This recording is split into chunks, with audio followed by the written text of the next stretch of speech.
Pues hola, hola otra vez. Aquí andamos los jaras. Y pues de nuevo aprendiendo, platicando acerca de cosas maravillosas, de esas cosas que están guardadas muchas veces, ¿no? Que esos tesoros escondidos y secretos muy guardados que hay en la palabra de Dios y que cuando Él las muestra nos enriquecen, nos liberan, nos transforman, nos transfiguran. Y bueno, hoy va a ser uno más de esos temas de asombro y de maravillarnos de lo que Dios es. ¿Qué tal? ¿Cómo están? Aquí, como dice allí, nuevamente con ustedes en este episodio más, donde, pues sí, vamos a enriquecer un poco más nuestra percepción de las cosas espirituales, nuestra visión y entendimiento de qué pasa por la mente suprema o qué ha pasado por la mente suprema o qué está pasando, ¿no? Porque Él está en un presente continuo. Entonces, hoy es un tema también de esos interesantes que pues pocas veces se explican o pocas veces se aclaran y salir pues de la fantasía tal vez, de la idea de color de rosa que a veces se crea alrededor de las cosas que están escritas en la Biblia, pues nos coloca en otro punto, ¿no? Nos coloca en otra, no, nos deja bien parados, por así decirlo, para, pues para vivir, para continuar, para seguir adelante. Entonces, hoy es un tema muy, muy interesante, creemos, entonces ojalá les sirva y ojalá les guste. Y vamos a hablar de lo que representa realmente o cómo es desde la mente suprema pues la metáfora del árbol del conocimiento del bien y el mal. Es algo que se ha malentendido o malinterpretado muchísimo y que la mente suprema lo pensó totalmente diferente. Ya hemos hablado lo que es pecado, que pecado es errar en el blanco y que es una limitante, pero que, ¿se acuerdan que hablamos que no es algo que nos separe de Dios o que hiciera que Dios se enojara y ya vete, nunca más te quiero ver o cosas de ese tipo? ¿Sí? Estoy haciendo un recuento para amarrar lo que vamos a hablar hoy. Entonces ya sabemos que el pecado no es algo moral, no es un mal comportamiento, no es no sé. Una situación religiosa. Tampoco. Porque a veces con los conceptos religiosos que vamos adquiriendo con la vida, determinamos entonces qué es bueno y qué es malo.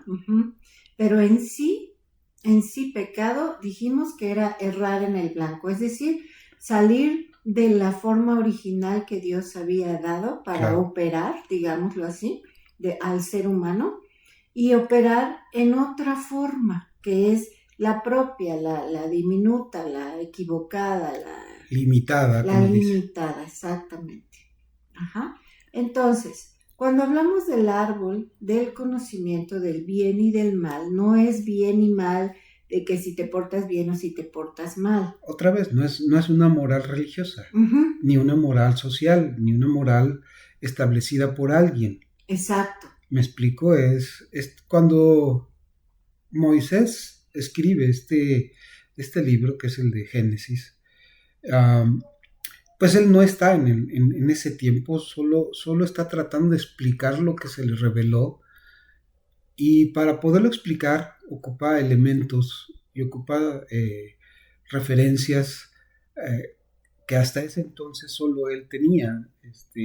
No había más referencia para poder explicar, como ahora tenemos tantos elementos para explicar qué estaba pasando, ¿no? Entonces, Moisés escribe todas estas cosas con un poco de limitación, y además la confusión viene por la traducción. Eso.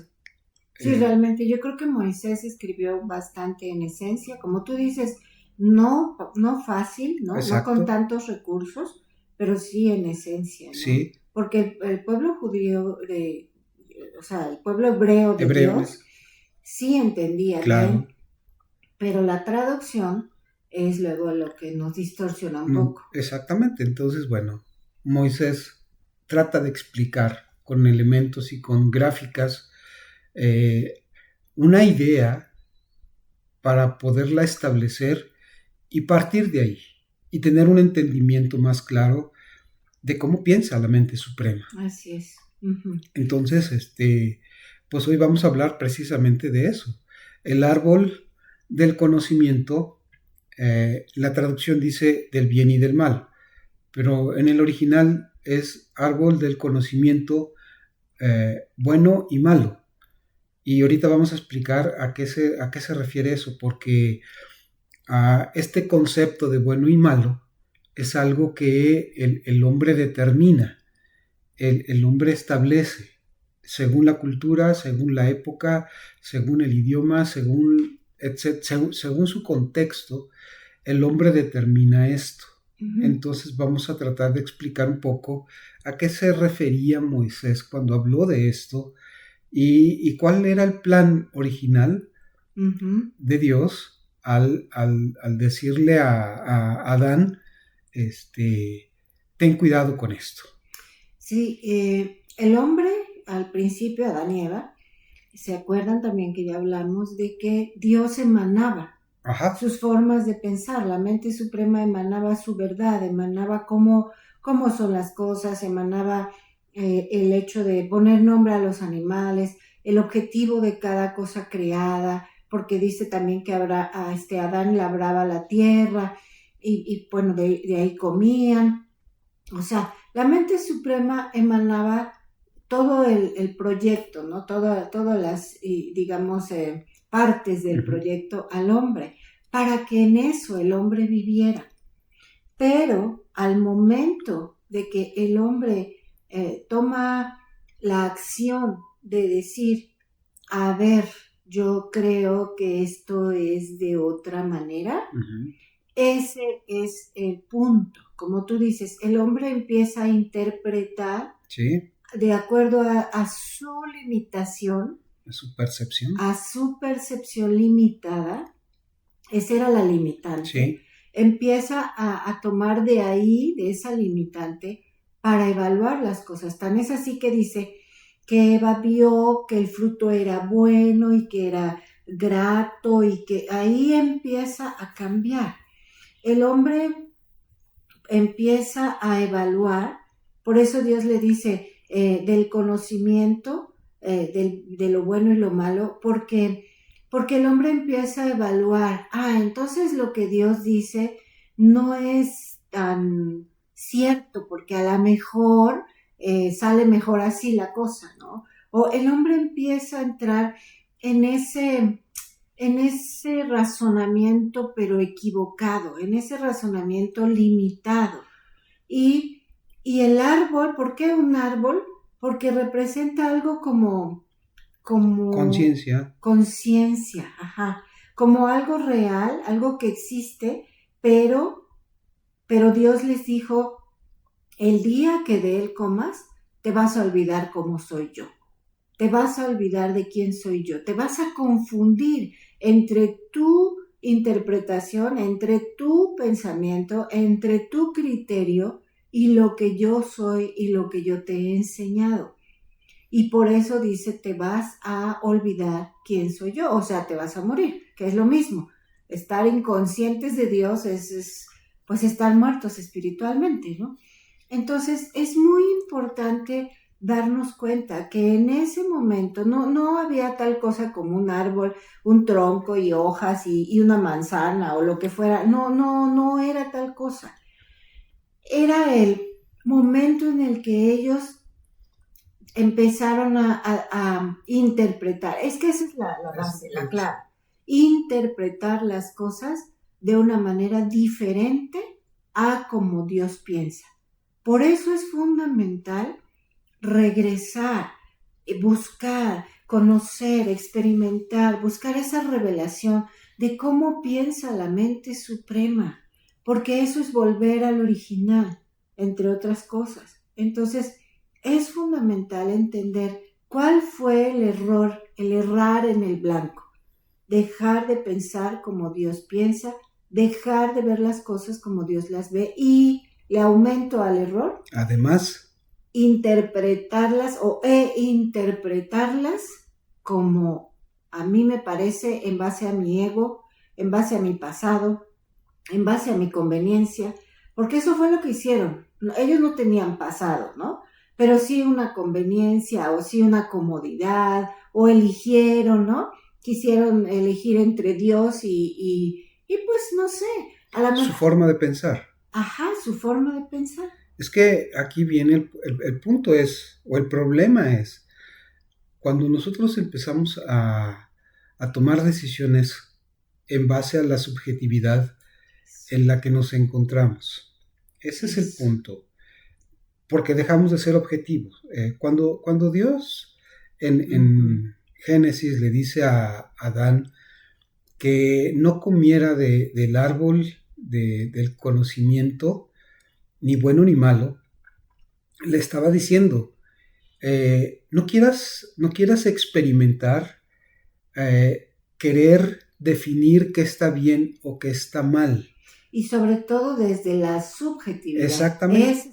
Ese es el punto. Esa es la limitante. Esa es la limitante, ¿no? La subjetividad que tenemos. La interpretación subjetiva. Exactamente. Porque todo es subjetivo si está fuera de la mente suprema. Y es que es una, ¿cómo decirlo? Es una constante del ser humano, según las circunstancias, interpretar de acuerdo a la subjetividad en la que se encuentra.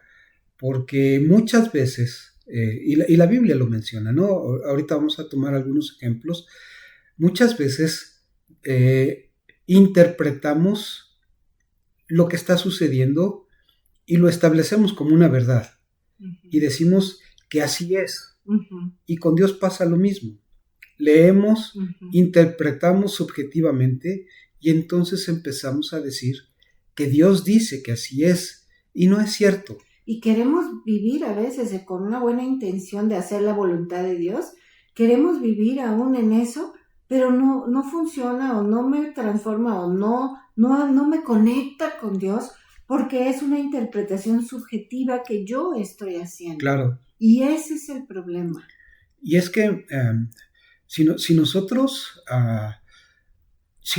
entendemos que originalmente todo lo que está en la Biblia, hasta que Jesús es sacrificado, fue escrito para un pueblo y para una cultura. A partir de la resurrección se abre todo para toda la humanidad, pero mientras no llega la crucifixión de Jesús y su resurrección, todo el tema es dirigido hacia un pueblo, hacia una cultura, hacia una forma de vida. Entonces, cuando nosotros empezamos a interpretar subjetivamente todo lo que fue escrito para un pueblo, es en donde caemos en el error y lo ampliamos, porque entonces empezamos a decir o a determinar subjetivamente qué es lo que piensa Dios, qué es lo que quiere Dios, y entonces empezamos a tener una interpretación distorsionada de una realidad. Así es. Y es muy fuerte esto, porque para mí el problema más grande de todo esto, o sea, cualquiera podría decir, ay, bueno, pues es irrelevante, o sea, tú puedes pensar como quieras. Claro. Sí, pero para mí lo fundamental de esto es que esta postura o este hábito de interpretar subjetivamente que está tan arraigado, como tú dices, lo ponemos hacia Dios. Así es. Y entonces jamás podemos conocer verdaderamente a Dios. Solo yo me hago una imagen, una caricatura, sí, de acuerdo a mi interpretación subjetiva. Sí. Y yo digo, es que Dios es así, entonces así lo voy a tratar o así me voy a comportar porque yo sé que Dios así se mueve, etcétera, etcétera. Y eso eso sí nos aparta de una verdadera relación y un verdadero conocimiento, experiencia de quién es Dios. Y no que Él se aparte como con Adán, sino yo me aparto. Así es. Es que sucede lo mismo Exactamente. que sucedió en ese momento.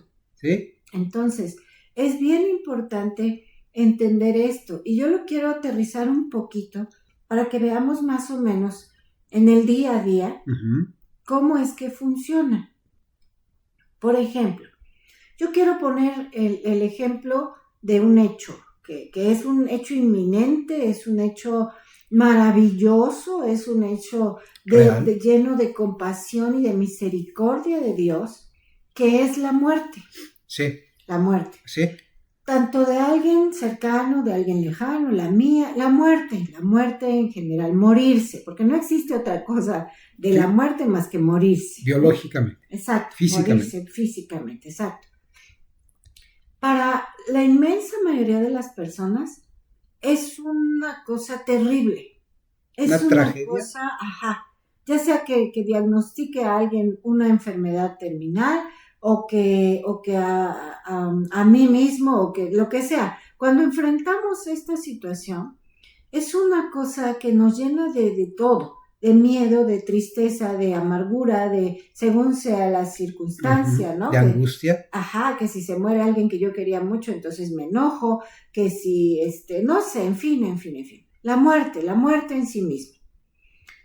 La mente suprema diseñó la muerte, por ejemplo, para librarnos de la corrupción, número 1. Y eso lo dice la Biblia en Corintios y Pablo lo explica perfectamente bien.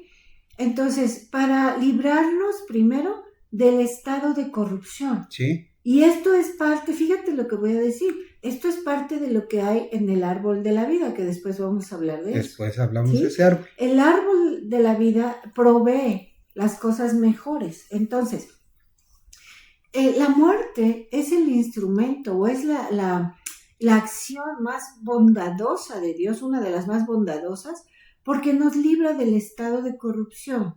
Sí, o sea, cuando tú vivas la muerte de alguien, pregúntate, ¿por qué sufro? ¿Porque yo lo voy a extrañar? ¿O de verdad sufro por esa persona que? Porque si sufres por la persona, es un error garrafal, porque la persona en ese momento, de verdad, ha sido librado del estado de corrupción. Por eso se dice, descanse en paz. Claro, imagínate, descansar en la paz. ¡Wow! O sea, sí, eso. ¿no?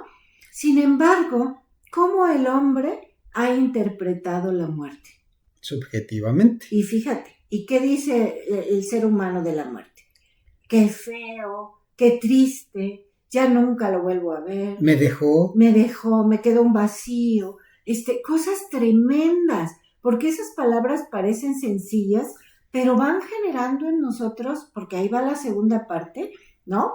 Primero el hecho, después la interpretación del hecho. Así es. Que es lo que estamos hablando. Se hace una cosa trágica, una cosa que ya yo me quedo con tristeza y dolor y ya no soy lo mismo y ya no puedo seguir adelante según quien se haya muerto, ¿no? En fin, es una cosa tremenda, pero todavía no acaba ahí, porque después la interpretación me va a llevar, como estoy hablando, a las emociones, a la amargura, a la tristeza, al sufrimiento, porque claro, el dolor se siente, pero el dolor se supera cuando tú tienes un entendimiento de las cosas que vienen desde Dios, desde la mente suprema. Pero si yo no tengo ese entendimiento, yo ya me quedo en el sufrimiento. Y entonces me voy a amargar, me voy a deprimir, me voy a desesperar, lo que quieras, y ahí está una emoción que además, ¿a qué me va a llevar? A enfermar. Entonces, fíjate, por eso Dios les dijo, no quieras vivir así, no vas a poder vivir así con tu interpretación. Entonces, hay un hecho, la muerte. Tiene una realidad o tiene una razón de ser maravillosa.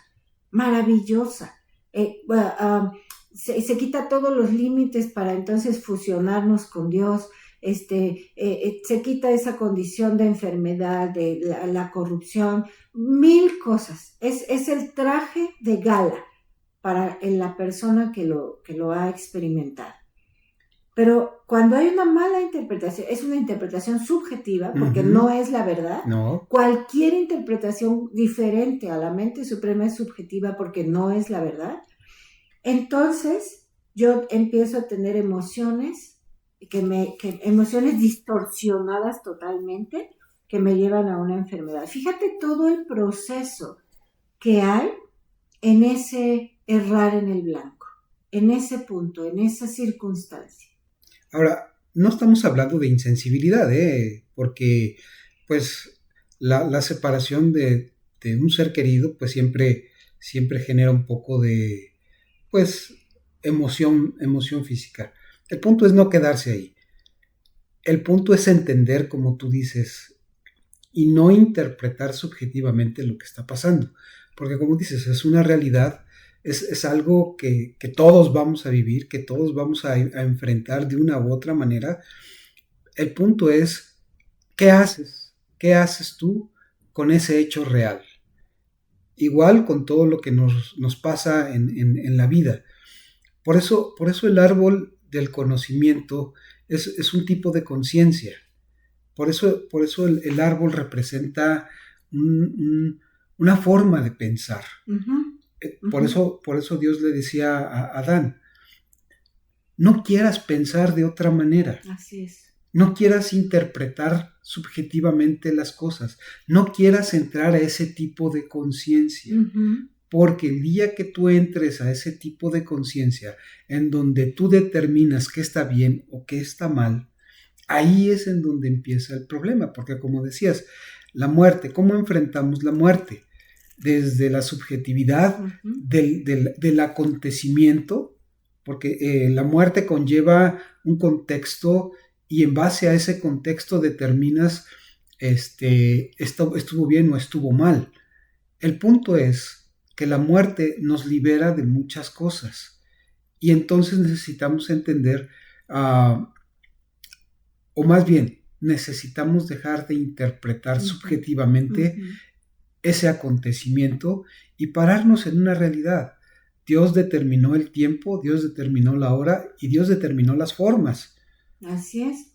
Entonces, es algo como hablábamos, es necesario volver, claro, es poco a poco, ¿no? Pero es necesario empezar, por lo menos, a volver a las formas de pensar de la mente suprema. Así es. Y lo que hemos estado hablando aquí en este podcast, ¿no? Todo ya lo que llevamos del podcast, ha sido eso. Habituarnos, regresar a pensar como piensa la mente suprema. Ahora, ¿cómo le hago? Porque como tú bien dijiste, ¿no? Bueno, leemos la Biblia y a veces no somos tan conscientes de esa profundidad. Por ejemplo, el ejemplo de lo que estamos hablando, el árbol. Y yo me imagino un árbol, un tronco, unas ramas, una manzana, ¿no? Que yo no sé también de dónde salió eso, pero sí. Bueno, ya se vuelve así como la verdad. Sí. Desde ahí estamos siendo subjetivos, ¿no? Ya. Entonces, y yo digo que la mordida, y cuando mordieron la manzana, ya se hicieron malos, ya querían matar, no, nada de eso. Y Dios lo estableció así, porque Dios mismo sabía que el ser humano, al estar en esa condición antes del pecado, pero de todas maneras era una condición limitada. Así es. ¿No? Dios sabía que esa limitación nos iba a llevar como raza humana a muchas de estas cosas que estamos hablando, pero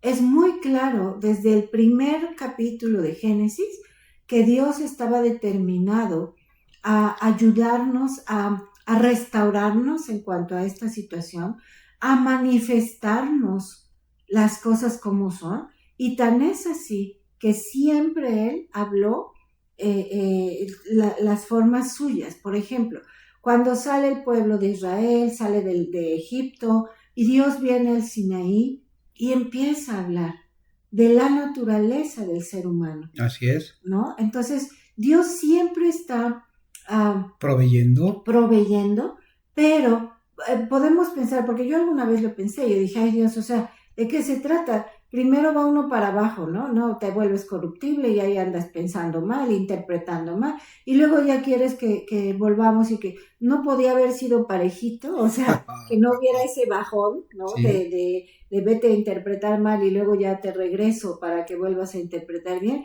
Yo sí lo pensé alguna vez, pero entiendo que es parte del hacernos conscientes, porque como hemos hablado también otras veces, si solamente Adán se hubiera quedado en el conocimiento de Dios, jamás se hubiera dado cuenta que conocía a Dios. Así es. Jamás se hubiera dado cuenta que necesitaba, por ejemplo, conocer más de Dios o experimentar a Dios.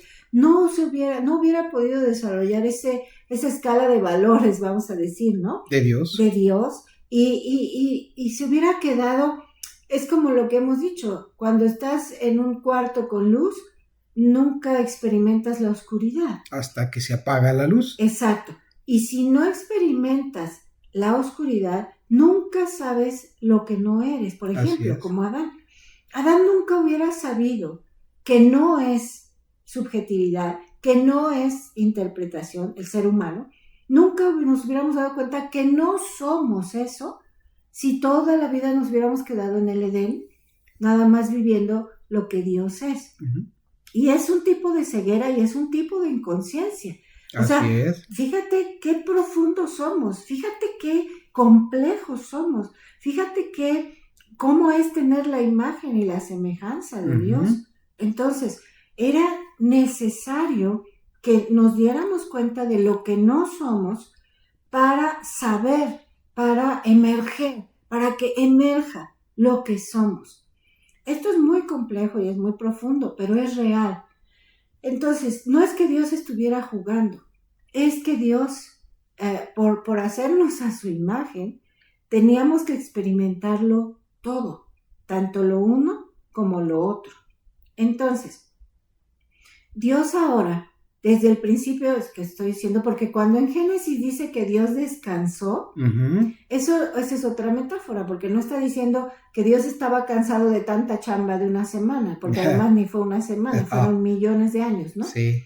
Pero dice Dios descansó, esa palabra descansar yo la voy nada más a explicar pues la idea, no la estoy traduciendo, la idea es Dios encerró todo lo que había creado, incluyendo al ser humano, en esa redención, en esa restauración, en ese original, para que pasara lo que pasara como iba a pasar, todo se mantuviera en el original y todo regresara al original. Porque es un hecho, yo estoy segura que a todos nos ha pasado que cuando andamos interpretando las cosas subjetivamente, como normalmente pasa, nos sentimos mal, nos frustramos, es cuando fracasamos, según, ¿no? Es cuando no encontramos la salida, es cuando no funciona lo que estoy haciendo, así me pase años en prácticas y disciplinas religiosas para conocer más a Dios, no funciona, y todo eso me hace ver lo que no soy. ¿Por qué lo sé? Porque me incomoda. ¿Por qué lo sé? Porque me frustra. ¿Por qué lo sé? Porque siempre, fíjense bien, y yo te animo a detectarlo dentro de ti, si no lo has hecho, siempre hay algo dentro de nosotros que sigue el rastro del Creador, que busca el rastro del original, que busca regresar, que busca saciar esa parte de nosotros que solo puede ser saciada por mi propio Creador. Entonces, esto es fundamental, que nosotros podamos entender que la inmensa mayoría de las veces estamos operando en el pasado, en lo que nos pasó, desde una interpretación subjetiva, y que eso nos impide tener una verdadera experiencia de quién es Dios, no por Él, sino por mí. Y por eso Él también Él también tomó forma de hombre, Abba tomó forma de hombre y vino a mostrar cómo se vive una vida en el original. y que el ser humano, y con esa muestra, él estableció que el ser humano puede vivir en ese original nuevamente. Aquí hay algo muy, muy interesante en todo esto que acabas de platicar y de explicar. Por ejemplo, la subjetividad es la interpretación subjetiva es el problema, y por eso Cristo o Abba, cuando se hace el Mesías o se convierte en el Mesías, establece esta forma objetiva y no interpretativa de las realidades. Porque el problema es que la realidad que estamos viviendo, ¿cómo la vamos a absorber? ¿Cómo la vamos a metabolizar? Porque un ejemplo, por ejemplo, es este de Jacob, ¿no? Cuando los hijos de Jacob le traen a José la túnica manchada de sangre, a Jacob, o sea, a Jacob le traen la túnica manchada de sangre de José. Los hermanos de José nunca le dicen qué es lo que le pasó a José. Solo le muestran la túnica manchada de sangre y Jacob interpreta algo. Eso es lo que nos pasa a nosotros. De acuerdo a la realidad que estamos viviendo, subjetivamente es cómo interpretamos las cosas. Y aquí es en donde el Mesías, Cristo, Jesús, nos ayuda precisamente a retomar la objetividad y dejar de interpretar las cosas. Porque, por ejemplo, cuando Cristo está en el huerto que ya lo van a entregar, objetivamente, él se enfrenta a una realidad y siente tristeza y siente angustia, pero algo que determina mucho el romper esa subjetividad interpretativa es ¿qué es lo que tú quieres? ¿Cuál es tu voluntad? Ahí es en donde se rompe todo esto, porque Cristo deja de, es decir, Cristo quita esa subjetividad al no entregarse al autolástima, al sufrimiento. Ni siquiera al hecho, fíjate. Ni siquiera se entregó al hecho de me van o sea, me va a doler hasta el alma. No. Y él rompe ahí con todo esto y dice, a ver, pero que no se haga lo que yo quiero, es decir, que no se interprete subjetivamente como yo quiero, sino que se haga tu voluntad. Y ahí se rompe precisamente ese punto de quiebre de ¿cómo le hago? ¿Cómo interpreto las cosas que estoy viviendo? ¿Me meto a la voluntad de Dios? ¿Me meto a esperar y ver el resultado?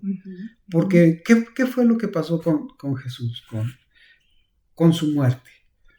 No se enfocó en la parte física, se enfocó en el resultado que iba a generar ese descenso, porque iba a traer una resurrección, y esa resurrección iba a traer un vencimiento o una ruptura en muchas formas de pensar, y eso era el propósito.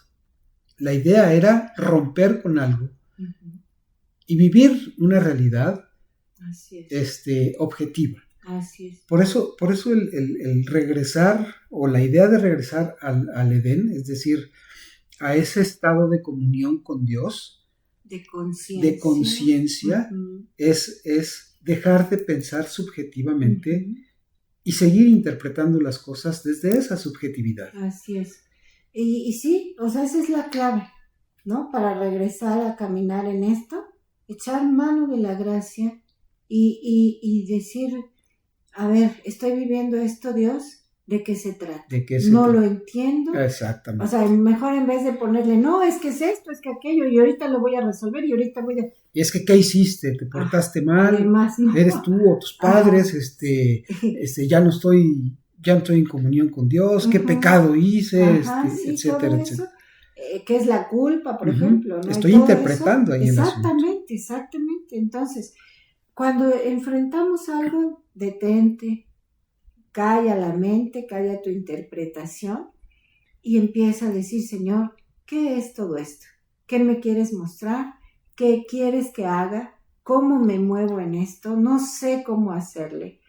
Y háblame en tu Así palabra, es, sí. habla conmigo de esto y muéstrame lo que tú estás pensando. Súbeme a tus caminos. Así A mí me es. gusta pensarlo así. Súbeme a tus caminos. Él dice que sus caminos son más altos que nuestros caminos y sus pensamientos más altos. Quiere decir, hay más, es más grande, es más amplio el panorama de lo que tú estás viendo. Entonces, a mí me gusta decirle, súbeme a tus caminos y súbeme a tus pensamientos porque yo no sé qué hacer. Yo entraría en una crisis emocional si me dejo arrastrar por la circunstancia. Por eso es importante pararse en el hecho y decir, ¿cuál es tu voluntad? Así es. Solo ayúdame a vivirla, dame la fuerza, dame la capacidad, dame el entendimiento para poderlo vivir, porque si no, yo le voy a poner la categoría de bueno o malo. Y ya desde ahí, ya comí el fruto. Así es, y ya se afectó todo. Y ya empiezo a tener entonces una manera de pensar, una conciencia local, por así decirlo, una conciencia mía, una conciencia según las circunstancias, y no la forma de pensar de la mente suprema. Y ahí es cuando andamos rebotando por la vida, porque no se resuelven las cosas o porque no entiendo y estoy todo el tiempo sufriendo o estoy todo el tiempo renegando, me enfermo, es todo lo que esto conlleva. Entonces, pues la mente suprema siempre ha sido una de sus ideas, volvernos al original. Y él siempre habla, él siempre responde cuando nosotros nos detenemos, cuando nosotros esperamos, cuando nosotros buscamos esa dirección.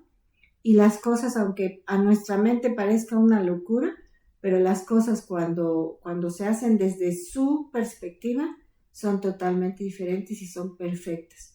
Y es un ejercicio hasta que se vuelve un estilo de vida. Y bueno, esperamos haber explicado y bueno, en la próxima entonces estaremos hablando ahora de qué es el árbol de la vida. Así es. Para tener estas dos formas de pensar de la mente suprema correctas en nosotros. Así es. Y bueno, nos vemos en la próxima. Que la pasen bien.